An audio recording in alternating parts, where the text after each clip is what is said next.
Those are the immense challenges of the peacetime.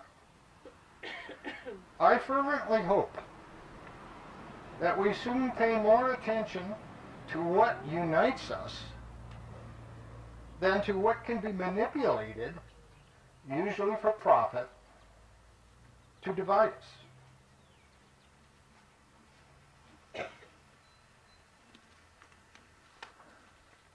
Now I'd like to return to why we're here today. Please note that I'm openly borrowing from Pericles and Abraham Lincoln. Ladies and gentlemen, I believe a small portion of this community is a World War II battlefield. We have come to dedicate a memorial to the tragedy that took place on that battlefield. It is fitting and proper that we do this. But, in a larger sense, those men named on this plaque have consecrated this battlefield far above our poor power to add or detract. We must never forget the sacrifice made here. We must take inspiration from those honored dead and dedicate ourselves to the same cause for which they gave the last full measure of devotion. We the people must resolve that this nation, under God, remain united and so be preserved far into the future. Thank you.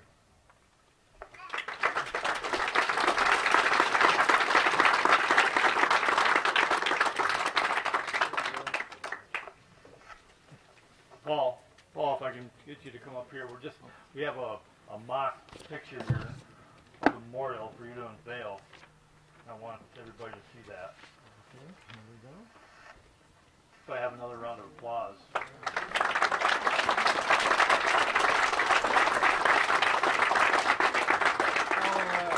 I'll make a few extemporaneous remarks.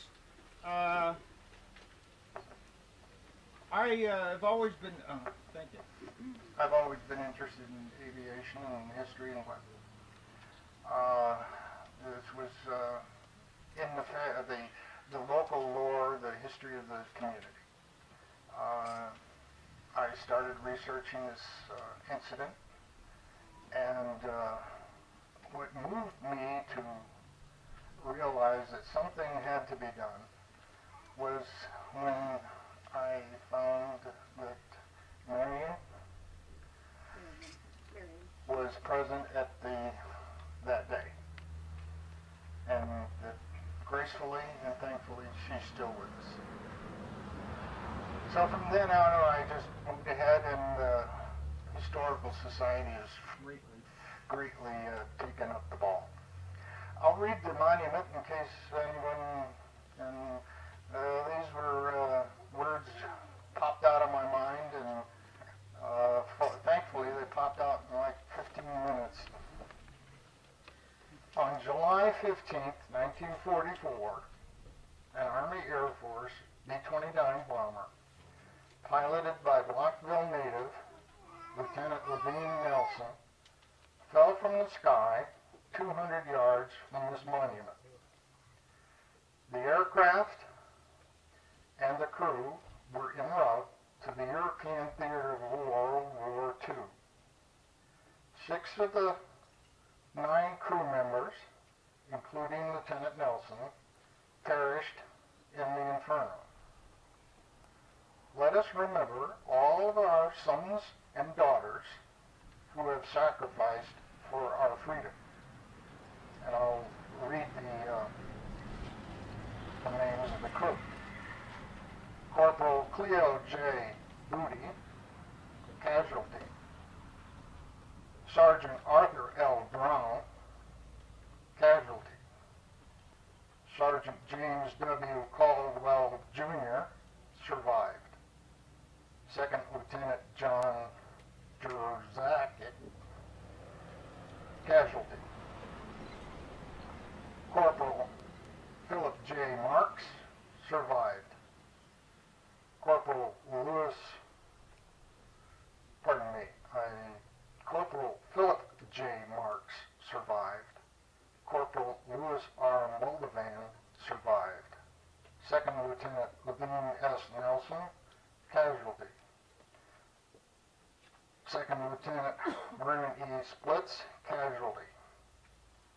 Corporal Harold L. Stanley, casualty.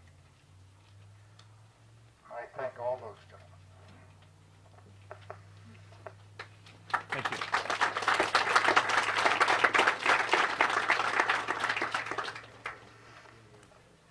At this time, we welcome the Panama Fire Department to present the memorial to the plaque. Art Osborne.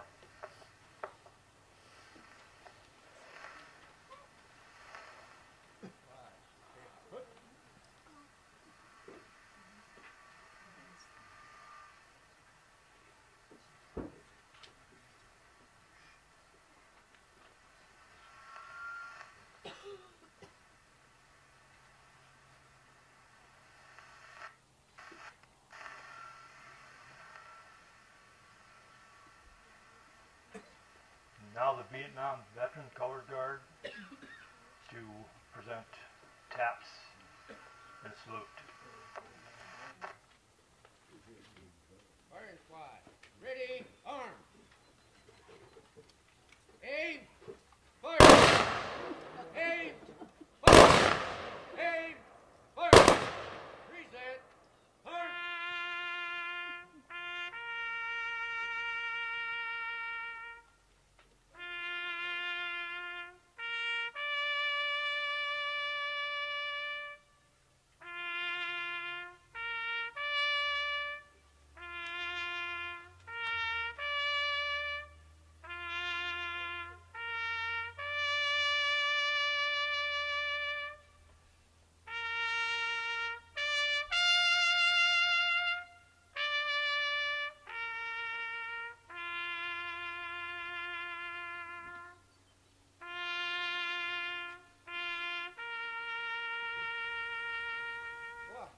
Order. Arm.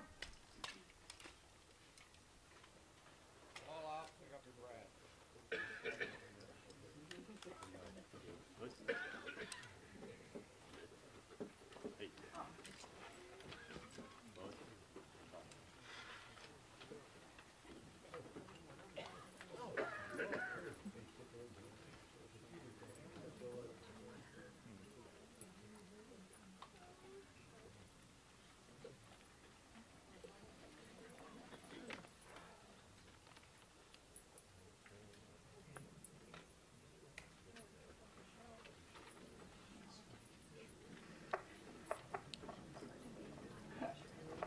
At this time, we'd like to close the ceremony by thanking again Mr. Densmore for dedication of the plaque and providing it, and all those that were able to be here today and make this day possible. We do have refreshments in Carpenter Hall, and I do want to read quickly on the back of your approach agenda? Program, thank you. People that we have to thank for today's today's events, and especially the Panama Fire Department. We want to thank them for coming and setting up the tent. We want to also thank the Asheville Fire Department for allowing us to exhibit the ladies' fire department photos, because that's who was here to fight the fire when everybody was gone during the war. We want to also thank Roger Valancourt, as Mr. Densmore mentioned. He's the owner of Valancourt Construction for donating the boulder and help setting them. And we want to thank the Stockton County Weavers Guild for being here today, and all those with the society that are here to help. Thank you very much.